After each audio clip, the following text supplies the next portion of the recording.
Good evening and welcome. Thank you for joining the after party raw and uncut here with Klipkop. Tonight we have another very special guest with us.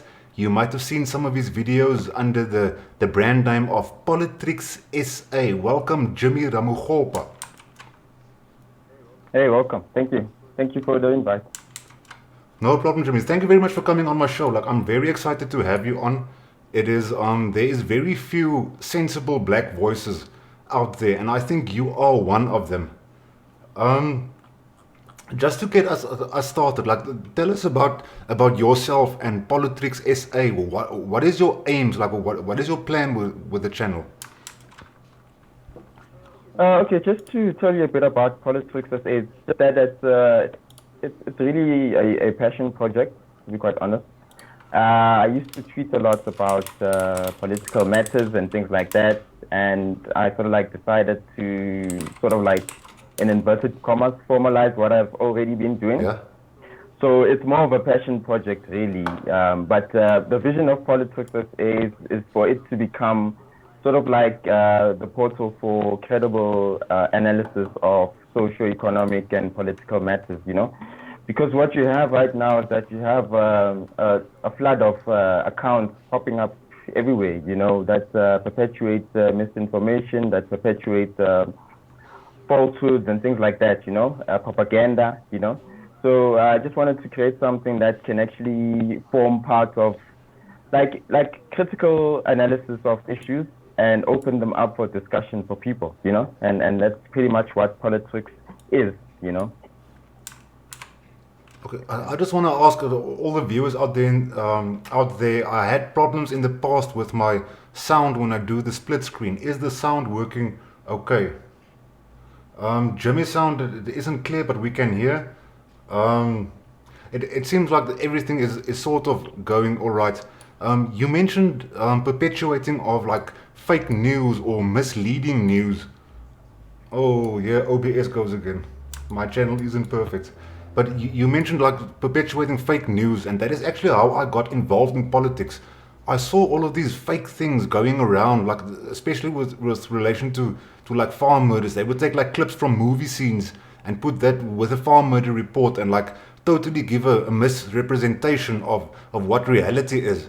And that is also why I started my channel. There is truth in those farm murders, but there's also a lot of lies being spread out there. But that is, yes, absolutely. That is enough about me. Tell me, do you have any tribal affiliation? Are you Zulu, Venda, Xhosa, or? Oh, I'm Pedi. Are you Pedi? I'm Pedi. Yes. But I grew up in Soweto, so my Pedi is not that fluent. So I know quite a lot of languages. Oh, okay. Yeah. To move on to the first topic, and I want to show your video to the viewers first before we move in.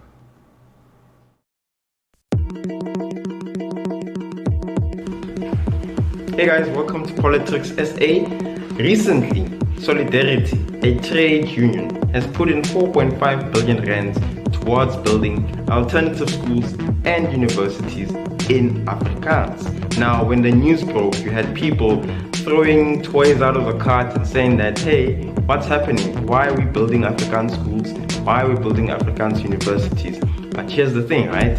Solidarity is a trade union. It's not the government. These are people who are taking membership monies to do something, to address an issue of concern to the majority of their members.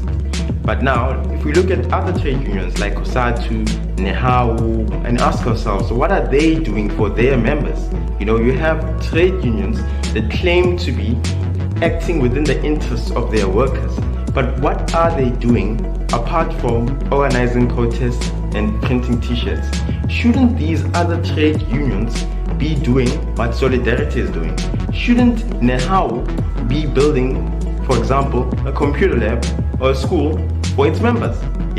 I think instead of us attacking Solidarity for building an Afrikaans school, we should rather ask ourselves what other trade unions should be doing.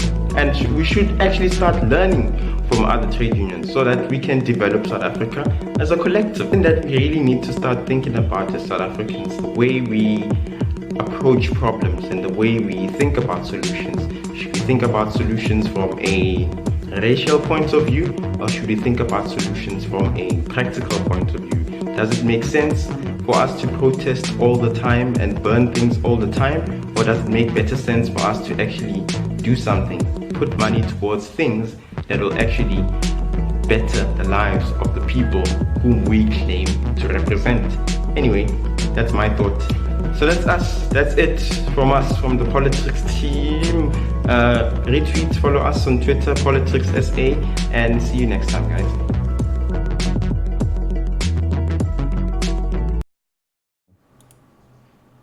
Now, Jimmy, thank you very much for making the video. And from me as like a white Afrikaans guy, you know, like it was almost a sort of a relief to see that there are other black people like seeing through all of the bullshit, you know.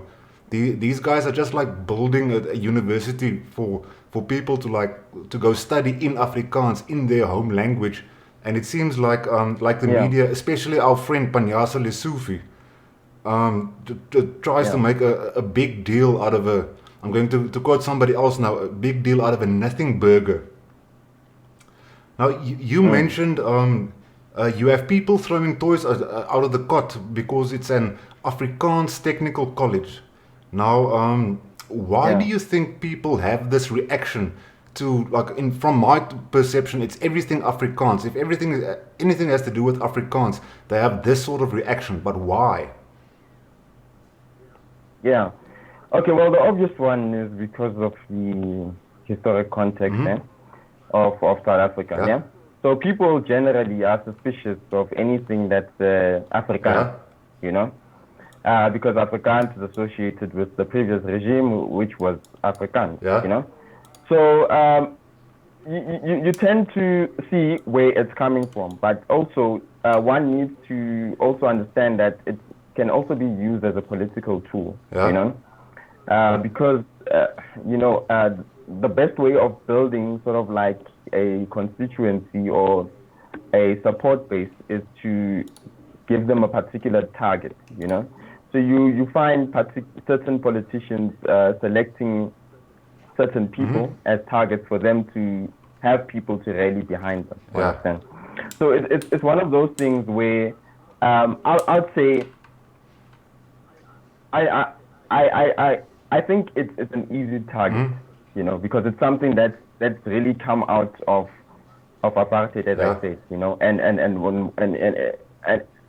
the political landscape is associated Afrikaans with the previous regime, you know, so people can't separate the language from the system, you know. So I think that's where the problem is, And now, so sort of on the same topic, you said you are petty, right? Like, do you think, like, being educated in a second language, does that hold you back?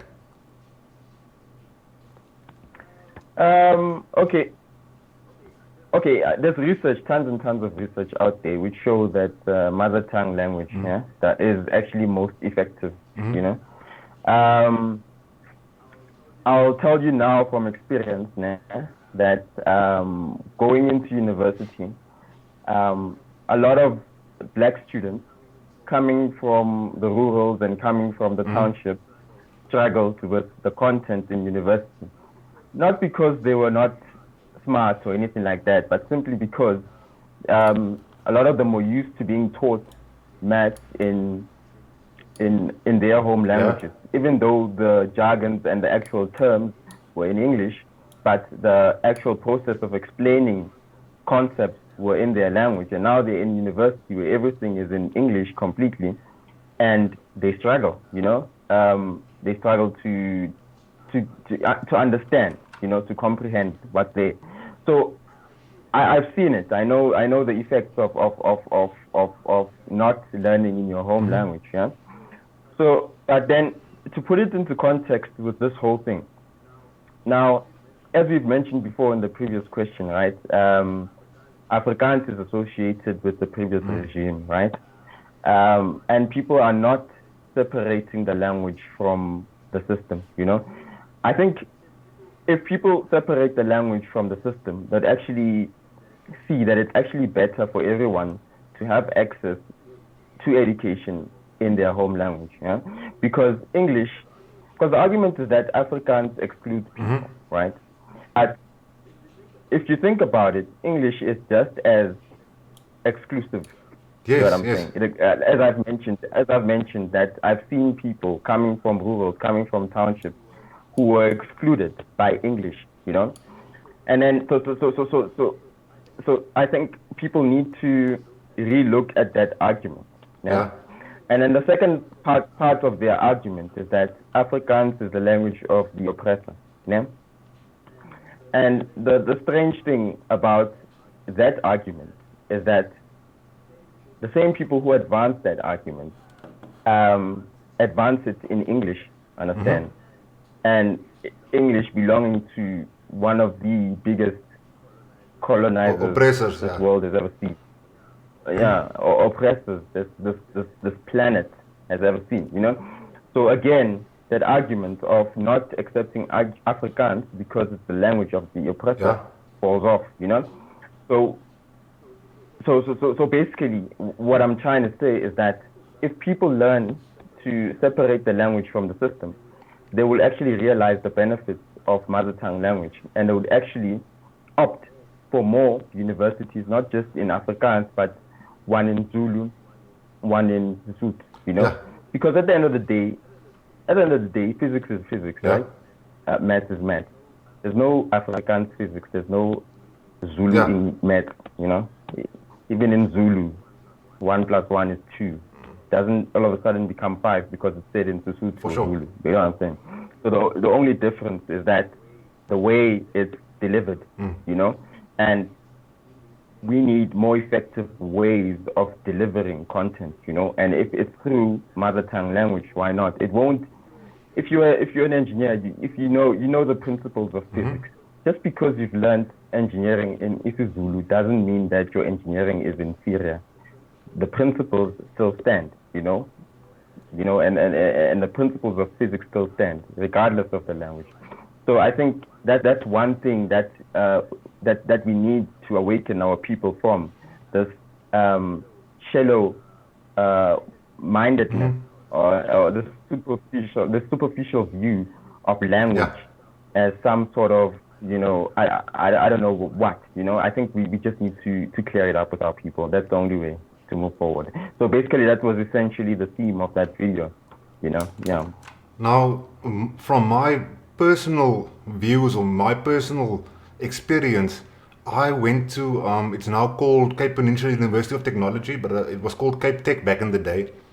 And my first year classes was, I could take classes in Afrikaans. There were Afrikaans lecturers. And I breezed through my first year. Everything was just so easy, just by paying attention in class.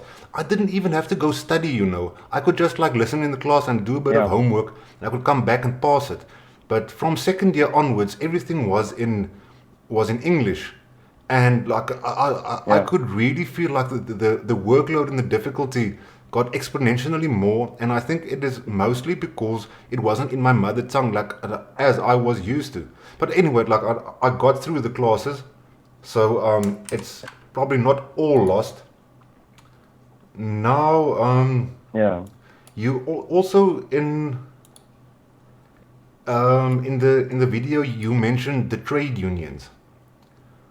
Now, Section 17 of our Constitution reads, everyone has the right, peacefully and unarmed, to assemble, demonstrate, to picket, and to present petitions. What I see these days, a lot of times, these protests, they start off like that. Nobody has weapons, everybody is peaceful, everybody's singing, just moving along in their own way. But there would be like one or two fringe elements that would maybe like stone a car or start like throwing stones into the road, and it will just take that little spark for the whole group to, for example, start looting and like throwing more cars. Like, how do we balance your right to protest, but we have to like sort of enforce that it is peacefully. I don't think that SAPS is doing an effective job of making sure these protests are conducted peacefully. What do you think the solution is there? Look, okay, protest action. Yeah. The South African version, let me put it that way, is a bit complicated, right? In a sense that it was done incorrectly from the beginning. So it's hard to fix the South African one because it's sort of like become a habit. Yeah. But this habit developed over time. Yeah. And I suspect that it developed because people were not being heard. You know, the phenomenon of people burning things and breaking windows and burning cars is not unique to South Africa, but it's very common when people get to a particular level where they feel like there's no other way for them to be heard but to actually throw a stone at something. Okay. You know, so yeah, it happens. Like we've seen it with the yellow vests in France. We've seen it in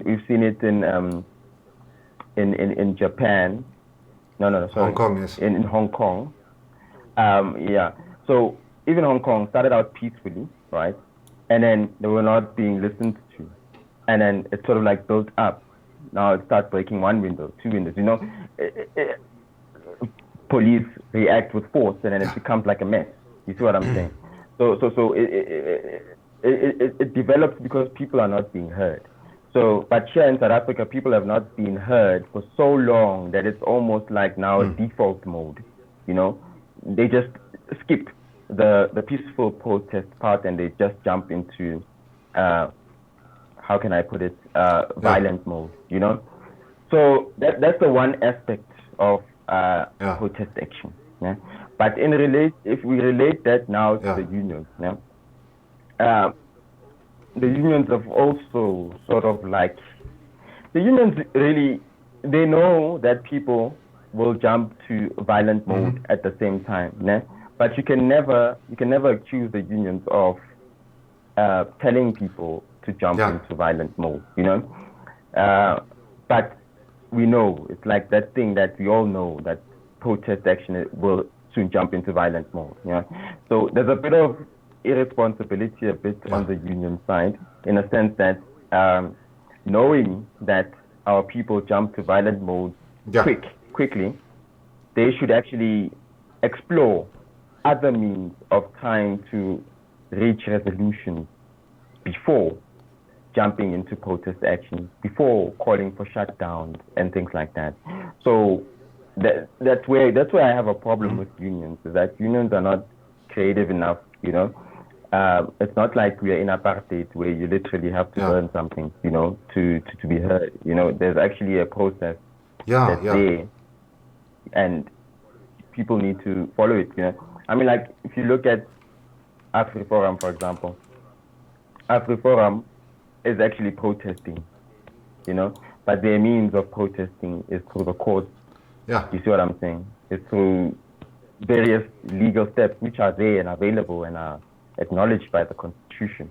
You know, I think unions aren't exploring that too much. You know, unions always cry about wanting to hold management accountable. You can actually hold management accountable if you use your membership fees, get good lawyers, and actually challenge these managements that you are complaining about in court. You know, that was actually much more effective, because if you're claiming that particular management is exploiting people, then take them to court. There are means, and you actually have the budget to do that. You know, so those are the things that I think unions are lacking. You know, they're not intellectual in their approach. They are more physical, which is actually not helpful. Yeah.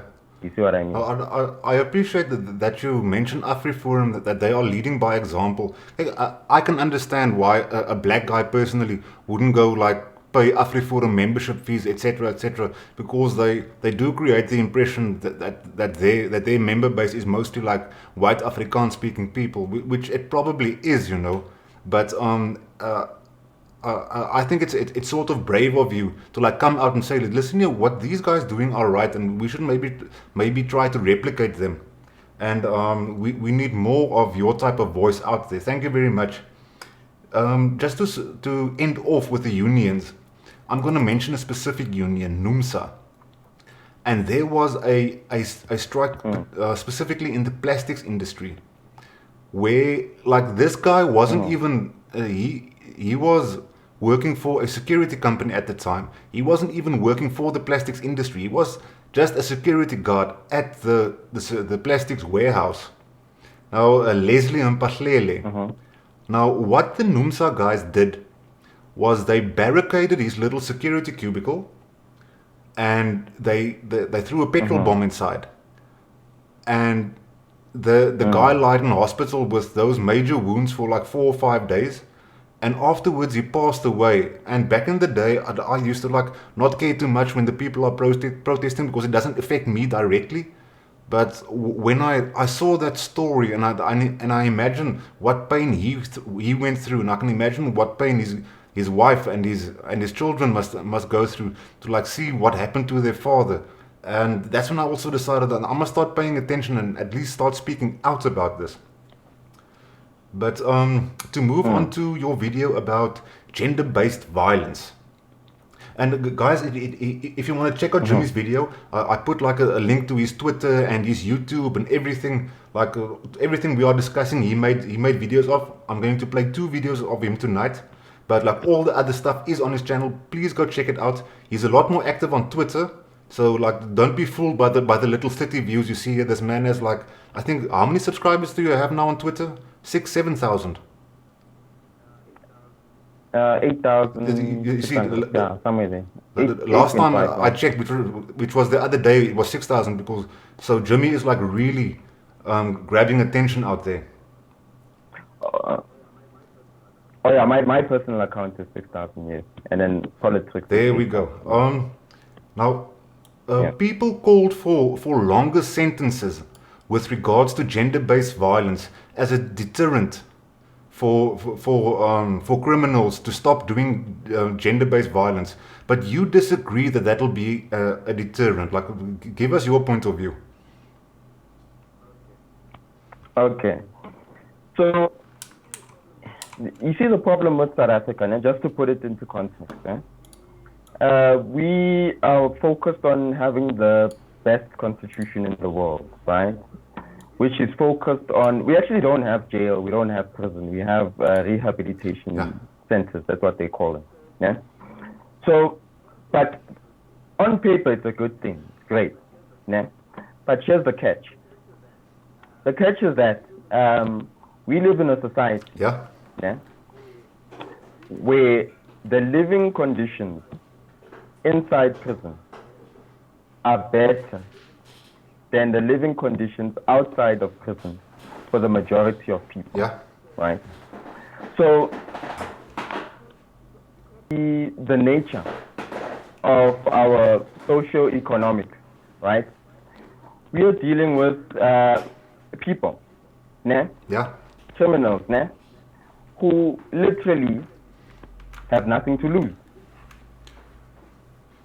If you live in under conditions that are much worse than prison, yeah, the thought of going to prison is not a deterrent, because your living conditions are way. It's an incentive. Like it's not a deterrent. It's an incentive. Yeah, it's like what? So what? You know. And that's how it is. I mean, like, if you look at the shacks, if you look at how people live, people actually live under really, like, they live like, you know, you can't imagine, you know? Yeah. But you take that particular section where a person lives and you compare it to prison, like completely 2 different worlds, you know? In prison, you have 3 meals a day. Yeah. Very few people, in general, majority of South Africans, have 1 meal a day, 2 meals a day, you know? So the thought of having 3 meals a day is like, you know? So in actual fact, you know, there are 2 ways of reducing crime in any country, yeah? Proven ways. There might be other ways, but proven ways that have worked all the time. Ne? Is number one, you improve the economy, right? So if you have a flourishing economy, you have more people who are active and who are less likely to participate in petty crimes, and things like that. And petty crimes then become murders, which then become hijackings and so on and so forth. Because people are active, people are working, right? And the second way is to rule with an iron fist, right? Now, majority of the African countries are opting for the second way, right? Yeah. So in Zimbabwe, right? In Zimbabwe, there's crime here, but it's not as bad as here. Yeah. That's because they rule with an iron fist, So we need to decide as a country, what are we going to do? And we need to be decisive, right? Because the current model is not working for us right now. Yeah? So we either make prison less pleasurable, you know what I'm saying? Or we introduce more stringent penalties, understand, to certain crimes, understand? I think that's the only way. Or we wait for the economy to grow so that people are active and so on and so forth, which will take forever. So it's up to us to decide. So basically right now, we need to be honest with ourselves, and we need to review the Constitution and ask ourselves whether certain aspects of the Constitution, do we need to perhaps put prisoners to work? Yeah. Do we need to get them working on farms? Do we need to get them doing something that will actually, produce? To produce, that's what we need to start thinking about. Because right now, our current, so basically, and another thing, about giving people longer sentences, is that right now, currently, as we speak, our prisons are already 120% full, right?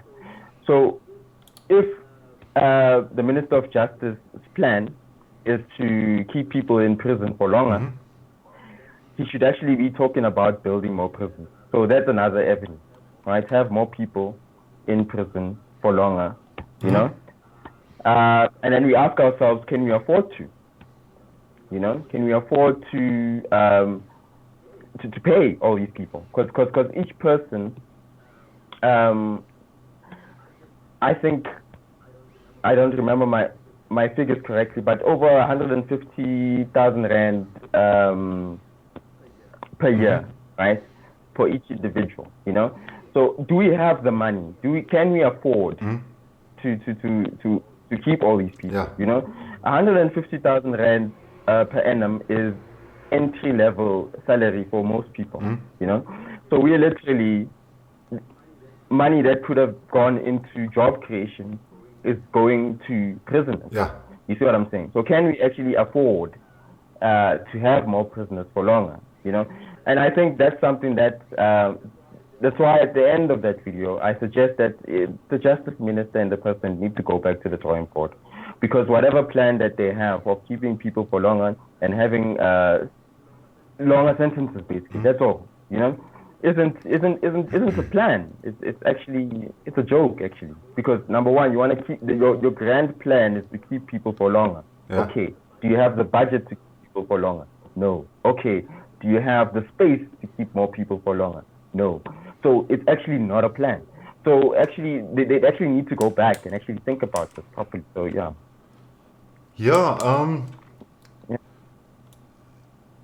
Now moving on to you made another video about that country road bag that also Panyaza Lesufi tweeted about. He doesn't miss like an old flag, but Panyaza, his eye is very sharp.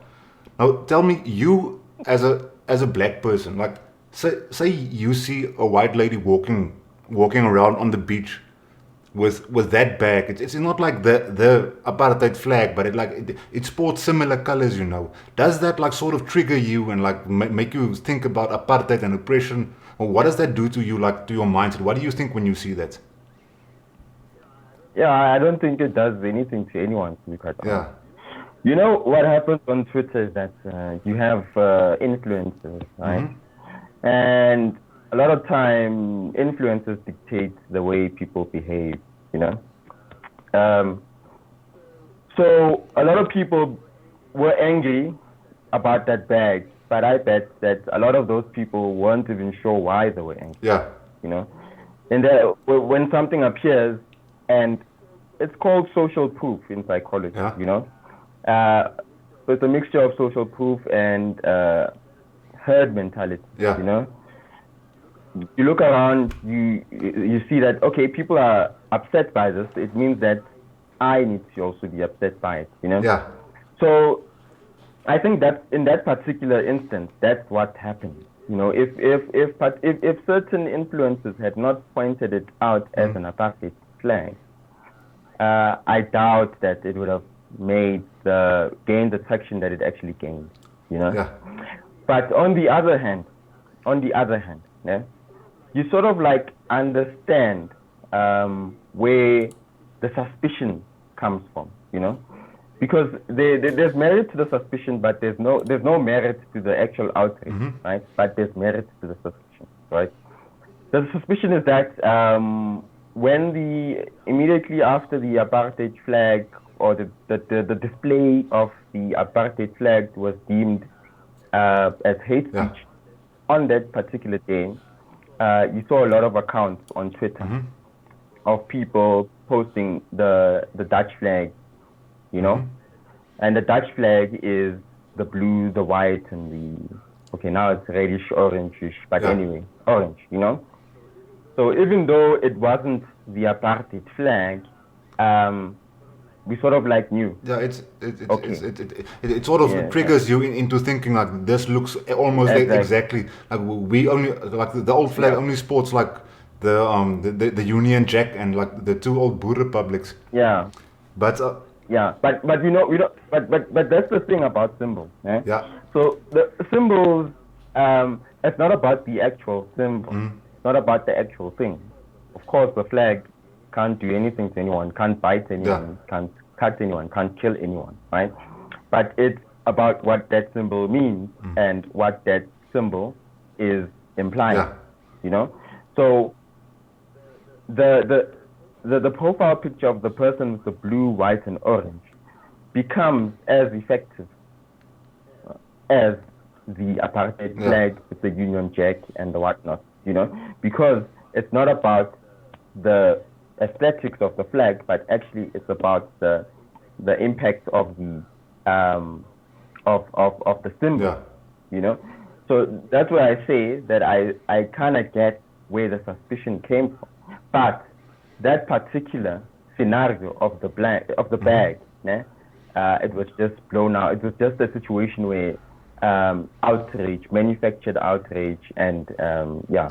Like you see, you were talking about manufactured outrage. Now, I went to go study exactly what happened here. Now, originally, the news report said this thing went viral on Reddit, and they left a link to the actual Reddit post.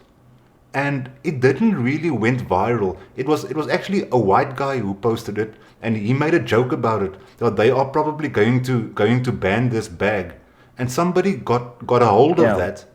And Panyaza Lesufi got a hold of that as well. And as soon as he got a hold of it, it all of a sudden became this big problem where Woolworths had to apologize. Now, for example, tonight with this rugby thing, I think Panyaza Lesufi like really stepped in his own shit when he when he said that was like the old apartheid flag on display when it turned out it wasn't. But I'm going to like investigate a little bit more into that. The point what I wanted to get across to you is, like you mentioned earlier that Twitter is this massive misrepresentation about like what real South Africans think and feel. Now, I know that the orange, white, and blue flag triggers you on Twitter, but you know these are anonymous people, and you have the same type of people on the other side of the fence. Like there was this one post I had about AfriForum where there were people coming Yeah. on and saying kill AfriForum and that these colonizers will never learn, etc., etc. When the reality out there is that black people in general don't feel like that. It's just these heroes Yeah. on Twitter.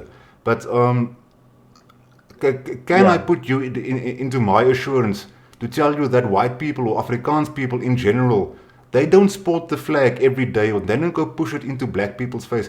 This orange, white, and blue wave you see amongst the white people on Twitter is not an accurate or fair representation of the regular white guy in South Africa. Yeah. No, I know that Okay. for sure. And that's the thing. That's the thing about society, right? I think black people don't interact with white people enough to know that generally white people are cool with black people, and generally black people are cool with white people, right? It's only when you start interacting amongst different races that you realize that, hey, it's actually Yeah, cool, yeah. you know. But because there's this facade and there's this fence and there's this around us, you know, we will make conclusions about the other people, you know, based On on Twitter. fear, based on misinformation, you know, things like that, you know. So I know, because I interact a lot with people of different races. I know for a fact that white people generally don't have a problem with black people, right? But I am also aware that there are white people who are racist. You know what I'm saying? And I also am aware that there are black people who are also toxic. You know, so it's that thing. You just need to know that yes, there are particular people who exist who are actually negative towards our progress, but in general, you know, we are actually okay with each other. And I don't know how we can actually communicate that better, apart from actually interacting more often.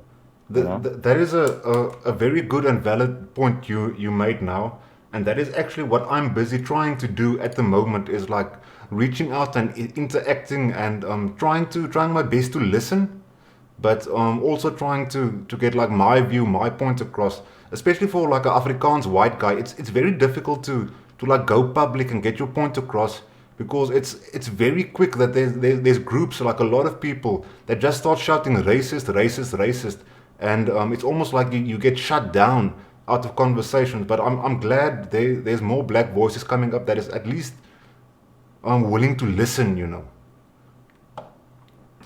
Yeah. Now to end off the video about the bag, you got a little bit of a fright when Steve Hofmeyer decided to also comment on your video. Like, what do you think about Steve Hofmeyer? Steve Hofmeyer, to be quite honest, I put him in the same box as Julius Malema. Okay. No? I think they're the same, to be quite honest. Okay. No? In a sense that, no? Steve Hofmeyer has a particular group of people whom he says he represents, right? And he is very frank about it, you know? And he is, it's very easy for anyone to call Steve Hofmeyer racist. Yeah. You know what I'm saying? The same thing with Julius Malema. Yeah. You know, Julius Malema has a particular group who he represents. Now, what makes these people similar is that they think of their groups as homogeneous. You know, in a sense that Steve Hofmeyer thinks of his Afrikaner followers as a homogeneous group that sort of like is proud of the old flag and is proud of the heritage and wara, you know. And Julius Malema thinks of his people as these pan-Africanist nationalists who want to take all the land, you know. Yeah. And I think the reason why I say they're the same is that I think they've done a great job in misrepresenting the two groups of people, right? Because immediately when you think of Steve Hofmeyr, you think about the connotations behind that, and you sort of like paint every white person as that. No? I'm not saying that, as I said, I'm not saying that he's a racist, but the persona, which is an actual thing, is that of a racist person, you know. Same thing with Malema, you know, he's got that persona, you know what I'm saying? Even though you can't say even no court has been able to prove Malema racist, you know. They can prove hate speech, you know, things like that, but no court has been able to prove that he's racist, you know. So that's the thing. I think the less we have people like this, the better, you know. I think people should stop thinking that we are polarized or binary groups, you know, that if you are like this, then you are like, that's how you are, and if you're like that, that's how you are, you know. I think, to be quite honest, because I've never interacted with either of them personally, you know, perhaps my judgment might be incorrect, right? But at the end of the day, that's how I receive them, you see. So even though I might be, someone might come and say, no, you're wrong, Steve Hofmeyr is actually like this and this and this, but as a person at the receiving end, I have not received it. So which means that he has not sold that part. From your perspective, you know. So so he hasn't, and that's what we need. So even if it's okay to believe that, okay, you have to hold certain views, you know what I'm saying? But if you are a person of influence, right, you need to understand the importance of being diplomatic, you know. You need to understand that. You can't just say that's the truth. You can't just say it like it is, you know. You can't just say, there's that one tweet that made Steve Hofmeyr famous about how he said that black people were architects of apartheid. Was the enemy. Or architects of apartheid. That is the one, Yeah. So you see what I'm saying? It shows the lack of diplomacy, number one, and it shows you're not an ordinary person. You're not a me that can just say that. You know, you hold some degree of influence, and that degree of influence can spark a particular narrative, and it can spark a particular image of the people that you represent. You see what I'm saying? So that's why that's why I was a bit, you know, because if you have someone like that agreeing with you, on your post, right? So it's sort of like ish, you know, because you don't want that connotation, you know. You see what I'm saying? I would have reacted the same way if Julius Malema agreed with me on a particular video. I would have been like ish, you know, because you ask yourself ish, because of the way of the connotation around these people, you know, that's the whole idea. You said earlier that there might be some people that disagree with you. Steve Hofmeyr is actually like this and actually like that. Like if I try to put myself in a black person's shoes, you know, I can understand why Steve Hofmeyr doesn't sit well with black people in the same way Panyaza Lesotho doesn't sit well with me. But they are using that one tweet of black people are the architects of apartheid. But I think he made that tweet like 4 years ago, and it was also in the middle of a heated discussion where like there were a whole bunch of people like telling him white people are this, white people are like so, white people are like so. It was almost like he was reflecting what he received. He was reflecting back. Now I have spoken with Steve like 1 or 2 times on Twitter, in comments and so on, and my interpretation isn't like he's like Julius Malema, you know. Malema goes out and he says all of these like edgy things that is like this close to like go out and kill white people, you know. It is very, very toxic. where I don't get that with Yeah. Steve. I know Malema said in the past that it's not that he hates white people, it's because he loves black people. Now, I think with Steve, that is actually more true. Because like Steve doesn't go out every day on Twitter and tell people like how much he hates black people. Because I truly and honestly believe that he doesn't hate black people. But Julius Malema, on the other hand, like I think he really, really hates black people. Oh, white people. Ach ja. Look, yeah, yeah. Look, as I said, it's very tricky. It's one of those things where it's about how people Okay. receive it, you know, and how people have received both of them from either side. Let me make a deal with you. You don't have to like Steve, but like at least study him closely. Look at him objectively. When you see him going around on Twitter and doing his thing, he is also not really that guy that the media portrays him as. Now for the your new video. I'm going to play it for my audience quickly so everybody can see, and then we are going to get back to that. Hey guys, welcome to Politricks SA. Today we're going to do a little bit of an experiment to analyze the different policies of the different political parties. To illustrate this, I have 3 glasses right here. Each glass represents a different racial group. Now, the first one represents white people, the second one represents Indian people, and the third one represents both black and colored people. The reason why I put black and colored people in the same glass is because economically, black people are actually in the same boat as colored people. So I am putting that over here. Colonization and apartheid put white people in an advantage compared to other people. Now, let's consider this as development.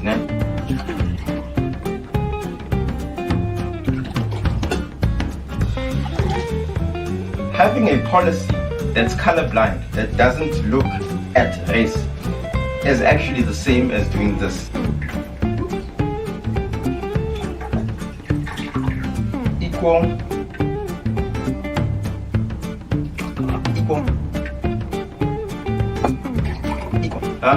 I can do this again.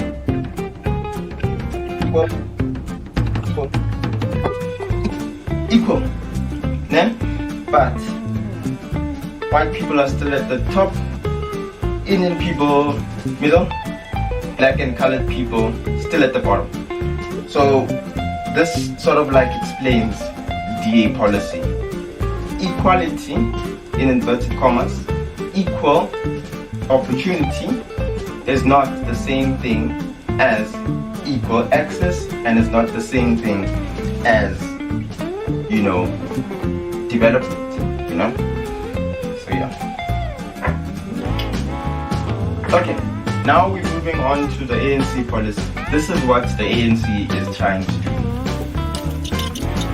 With a little bit of this.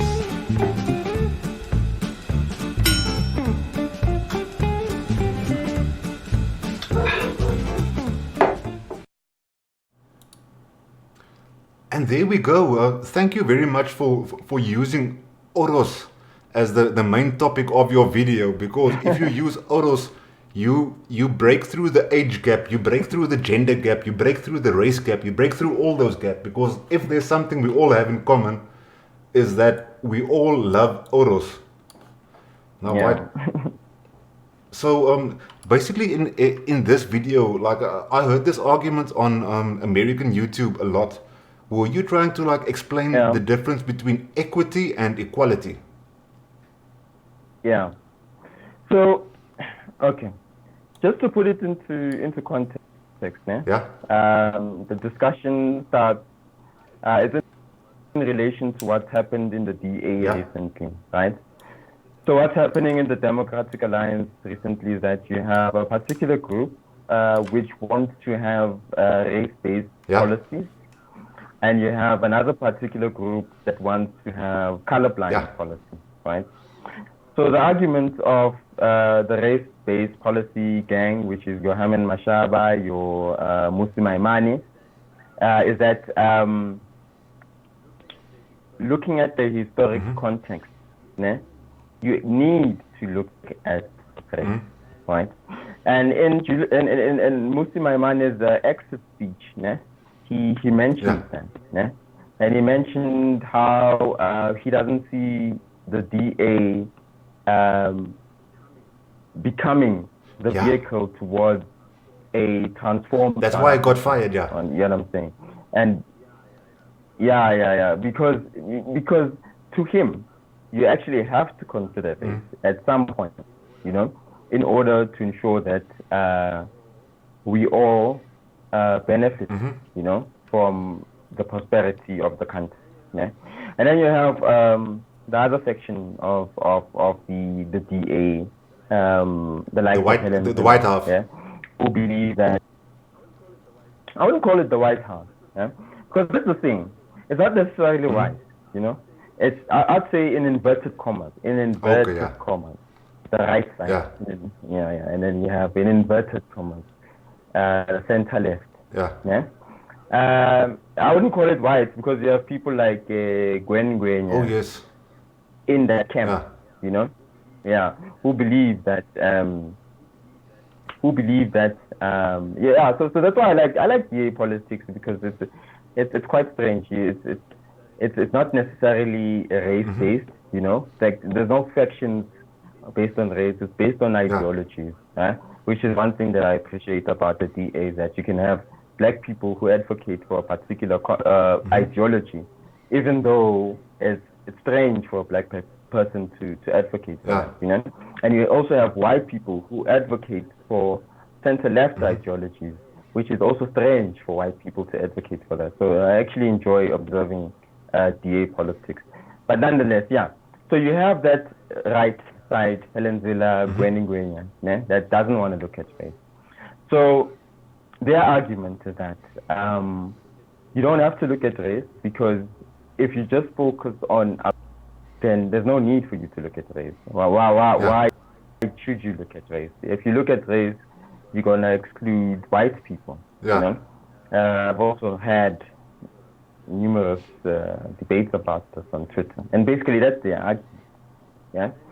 And then you have the center left, or I don't know whether to classify them as just center or center left, which say that you have to look at race. Right? Because if you consider the economic dynamics of the country, they're actually racially based. And in my opinion, I agree with that center left type of ideology for particular instances, right? Particular instances being development, right? Now, I used the three classes to explain a scenario upon which we find ourselves, right? Where economically, white people are better off than Indian and black people and colored people respectively, right? Now, that's not to say that there are no poor white people, right? And that's not to say that there are no rich black people. Of course, we know that there are white people that are rich and there are white people that are poor. There are black people that are rich and there are black people that are poor, right? But what apartheid allowed white people to have is that it allowed them to have development. The fact that black people had inferior schools in comparison to white people, the fact of spatial planning and so on and so forth, positioned white people in a much better position, right? You had institutions like the IDC, which was there and established to literally fund, white industrialists. It was a deliberate thing. So the development of white Afrikaners was deliberate. So deliberate. We have to develop white Afrikaner people, and that's why you saw the glass that's being filled, right? For black people, citizens of the country, right? The same deliberate effort of developing white people was not given to black people, right? And that's actually a failure of the government. So the government failed, the apartheid government failed in that sense, because they failed to realize that, number one, developing everyone, right, actually beneficial to everyone, right?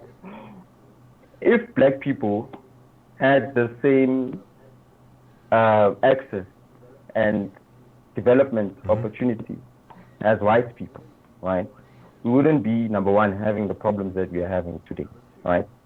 Number two, right, black people would have better buying power, right? So if you have a wholesaler, if you have a spa, if you have a car dealership, the chances of people buying from you is better because everyone is actually better. So it was actually an economic failure to create an inequality, because inequality in itself is an economic crisis, it's an economic failure. Yeah. You know what I'm saying? So, but fast forward to that, yeah? Right now we are sitting in a situation where the previous regime failed to the country, actually, you know? And now we need to fix it, right? So how do we fix it? Do we pretend as if nothing happened, and we sort of like pretend that everyone is sort of like equal and everyone can sort of like attain things equally? Or do we say, hey, wait a minute, a particular group was left behind, let's ensure that that particular group catches up, and then we move forward together, you know? So those are the things that we need to ask ourselves, you know? Now, the argument of saying that equal opportunities is okay, we just need to have equal opportunities and everyone will be fine, it's problematic, yeah? In a sense that I hear people saying that, well, if you just improve the education for poor people, and if you just make sure that there's service delivery for poor people, then they'll be fine, right? That's the argument, right? But the problem is that white people, yeah, I know I'm generalizing, but the majority of the white people, yeah, in big business, yeah, aren't in big business because they had good education and running water, yeah. They're actually in business because they had access to the finance, the developed finance, to actually start a business. If I want to start a business now, I need to get a loan from a bank, right? For me to get a loan from a bank, I need to have something called leverage. I need to have some asset, you know, some collateral, you know, for me to actually be considered for that business loan. So the fact that going back to the glasses analogy, means that you can't now expect me to compete with someone who actually has that asset, because that person can actually walk into a bank, show them their collateral, get a business loan, get that opportunity that you're talking about, and actually turn it into something. You see, so there's a deficit, and that's something that we need to acknowledge and accept, that there's a gap, you know. And it's not just about giving people better education. It's about also addressing the systematic disadvantages, right? And the Afrikaners also noticed the systematic advantages when they were in power. They noticed that their farmers, they noticed that their manufacturers actually need capital. And they made a deliberate effort of giving the finance. You know what I'm saying? So if you want black industrialists to compete fairly with white industrialists, you need to give them the same support that white industrialists got. Otherwise, they're never going to compete equally. You know what I'm saying? Or fairly, let me put it that way. They're never going to compete fairly. You do have people that manage to rise up from nothing, of course. I'm not saying that it's not possible. Black or white. Had people who rose up from nothing. Yeah? But the fact that black industrialists actually need the same support if you actually want them. And going to that, yeah? We talk about empowerment, yeah? of black people. Yeah? And what people often say is that Musi Maimane actually said something profound in his exit speech. Yeah? he actually said that empowering black people is not a zero-sum game.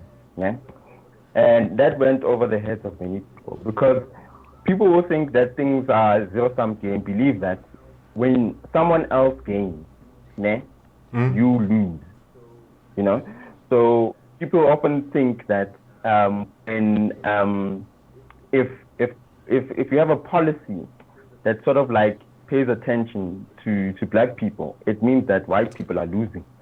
You know, if you develop black industrialists, it means that white industrialists are losing. You know, and that's where the problem is. You know, and I'm not saying that BEE is the right way of resolving that issue. I personally think that BEE was a colossal failure because it focused a lot more on giving black people shares, you know, and not on actually developing black industrialists, you know, because you can actually develop black industrialists without giving black people shares of white-owned companies, you know. It's about having intelligent policy, you see. So you can actually have a system, you can actually have a policy that develops black industrialists without taking anything away from white industrialists. But for you to have that policy, you need to recognize that there is a need, an actual need to develop black industrialists. Because if you develop black industrialists, it's like you give them, you don't have to worry about them. You know what I'm saying? They'll keep producing for themselves. They'll keep developing other people, you know? So the state doesn't necessarily have to worry about taking care of people. You know, people take care of themselves. And that's what I think. That's pretty much how I think of development, you know? And that's how I think white people are in terms of development, that they can produce for themselves. You know what I'm saying? And that's what we need to do for other people. We need to develop them in the sense that they can actually reproduce whatever it is that they're developing.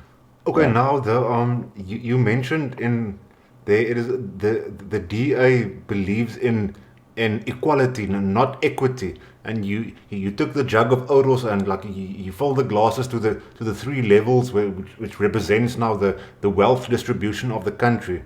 But when you went to BEE, you took the jug and you filled the other two glasses. Now this is more wealth pouring into the country. According to your analogy, where did that wealth come from? Because at the moment we are going backwards. We are getting into more and more debt. The economy is declining. Where did that wealth come from? It's the fiscal, you know, because you have private wealth, and you have state wealth, right?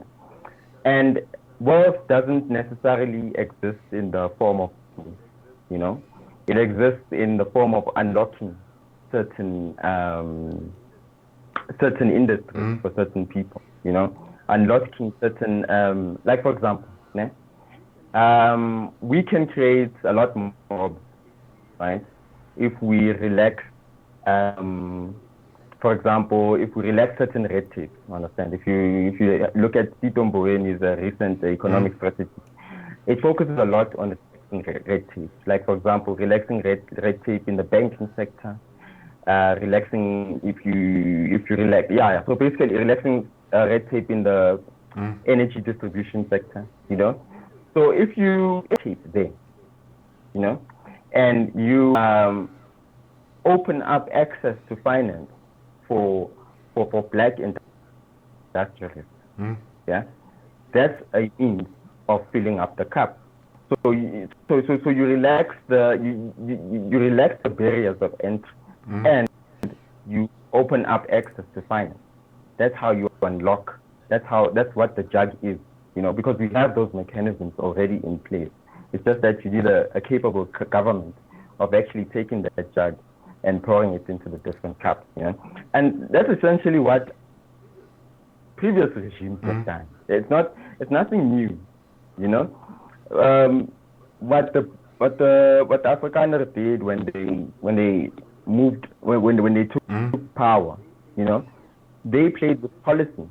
They literally restricted Jews and the British from trading in certain areas. You know, they actually had an AEE, Afrikaner Economic Empowerment policy. They didn't have anything.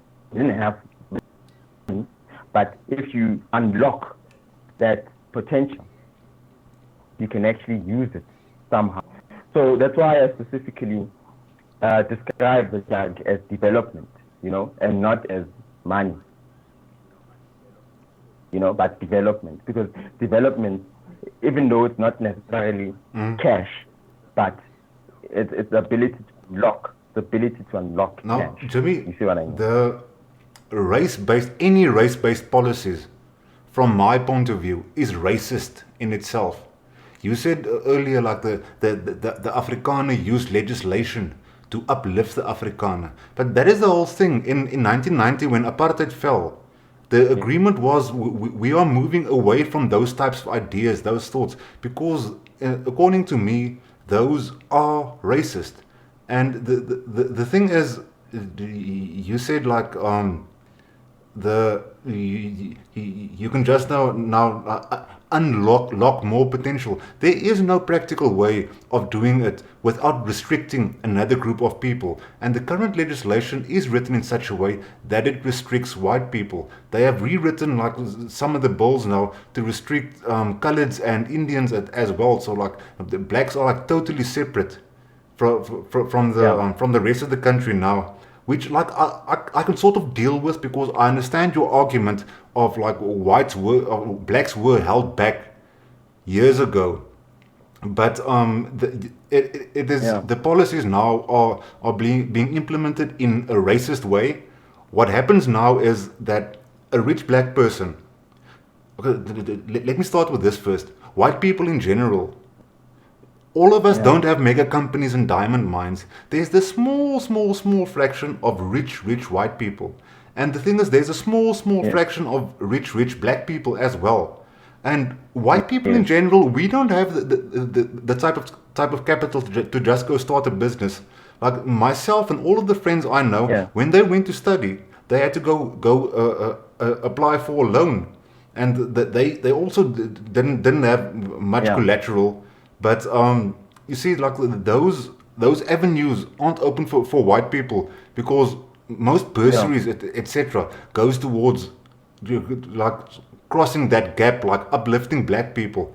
So white people are being left behind. So, for example, Cyril Ramaphosa's son or his grandson or whoever, he can gain benefit from all of these equality acts. Even though he was born and lived a whole life in privilege, he gets to benefit. But the poor white person that is living in a sink shack, his or her child, that they cannot benefit from that. And I think it's very unfair and very racist. I believe the only proxy for determining if people should be uplifted should be your economic situation. If you stick to that, because the overwhelming majority of very impoverished people are black, it will obviously extend to that blacks will benefit the most of this. Yeah, so that works, yeah, when you talk about on a basic level. Want to improve, if you want to get more black people in the working class and in the middle class, that works, right?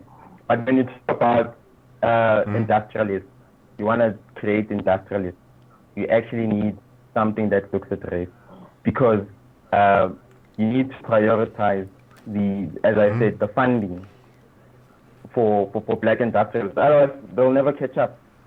You'll never see a lot more black industrialists catching up, because the white industrialists have the capital, you see. But with that said, the issue that I have also is that if you randomly select 10 white people, right, and you put them in a room, the chances are 7 of them are within the upper quantile of income. Let's say middle So if you upper take class. 7 rand. No. Upper class. Who, well, according to Status A, Status A released a report in 2015 about the quality of households in South Africa, the living standards of households in South Africa, right? And it divided them, right? So the upper quartile is people who are like better off than everyone else. Yeah, I know the amount is set for upper quartile is from 71,000 rand per annum going up, right? So if you take them and you put them in the room, seven of them, over 71,000 rand going up, right? But then if you take randomly 10 black people and you put them in the room, in a room, né? 8 of them, né, are likely to earn less than 71,000 rand per annum, which means only 2 of them earn over 71,000 rand per annum. So it's shocking that 8 out of 10 of black South Africans earn less than 71,000 rand per annum. Just imagine 71,000 rand per annum divided by 12. I don't know, it's like 5,000 bucks. So that's the reality that we are facing right now, right? So we need to decide how we want to do this, right? We want to have like equal opportunity type of setup, right? Where we just let people, I don't know, survival of the fittest, right? So the argument is that those people, that 80% that earns about 5,000 bucks a month, are going to take much longer for them to be in a position that's sort of like representative of, let's say, for example, the profile of the white community. You know what I'm saying? It's going to take long. It's just going to take long. And the problem is that inequality in itself is an economic crisis. Inequality creates tension. Inequality is the bedrock of left-wing parties like the EFF and the BLF, you know. Because of that, exists purely because there's 80% of people who earn less than 5,000 bucks a month, you know.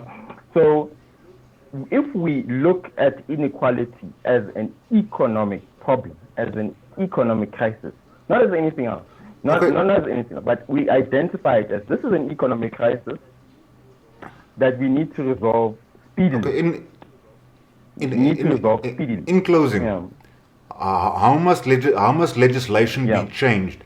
Because if we don't look at inequality, we are looking at collectivism. Like we have black people and we have white people, which I think is racist. Like we should move away from those ideas. But we are now looking at white people and colored people and Indians. Yeah. So how should legislation be changed to uplift those communities without affecting individuals? Okay, so it shouldn't affect individuals. If you have smart policy, it shouldn't affect individuals. Simply put, for example, as I said, developing black people, because black people generally are underdeveloped, shouldn't affect your company. You know what I'm saying? So making access to funding for black people shouldn't affect your company. It shouldn't. You know, making red tape less of a burden for black people shouldn't affect your business. You still sell whatever it is that you sell. You still trade with whoever that you trade with. You know, that's why I'm saying that on the industrial part of things, to look at this, and we need to relax certain red tape and barriers of entry that were created by systematic oppression. You know what I'm saying? We literally have to reduce those for particular groups. And I don't see how that will affect your business. Your business continues as it is. That's why I don't agree with DEE. I don't agree with just placing black people in positions. But I think there's a particular attention that we need to pay to specifically black industrialists, because they need to, catch up. I agree with you. The red tape to enter the economy should be cut, and it doesn't just affect black people. It affects white people as well. We are a lot more similar than you think. Most white people aren't rich, you know. Like when I left school, my mommy had to like keep on working every day and like spend most of her money that she made as a secretary. She had to like give to me to be able to study. Okay, I was lucky enough to be in that position, and I think a lot of black people were also lucky enough to be in that position that their parents can actually like put some money towards the education. It wasn't all for free. I had to like cover some of the cost and like also had to go through loans, etc., etc. But the thing is now we are already 1 hour and 16 minutes into this thing, and I've only asked you 4 questions. Okay. But I would really love to have you back. Yeah. We haven't spoken about xenophobia. We haven't spoken if black people can't be racist. We haven't spoken about Caster Semenya, white genocide. We have spoken about protest action, and we haven't spoken about the fourth industrial revolution. But I see the chat was very active tonight, and I'm pretty sure my viewers would love to have you back. So, are you willing to come back, Jimmy? Yeah, no problem. Yeah. But Jimmy, thank I you don't very mind. much for what you are doing. Although I don't mind, yeah. I don't agree with race-based redress, I do believe you are an important voice Yeah. to have out there in the community. And to be honest, for a black person like yourself to come up for solidarity, you need to be like sort of brave to do that. So thank you very much for being brave. Okay. All right. Thank you. Thanks, and thanks for the invite. I enjoyed the For sure, man. discussion. Thanks. Have a great evening. Yeah. All right. Okay. You too. Cheers. Bye.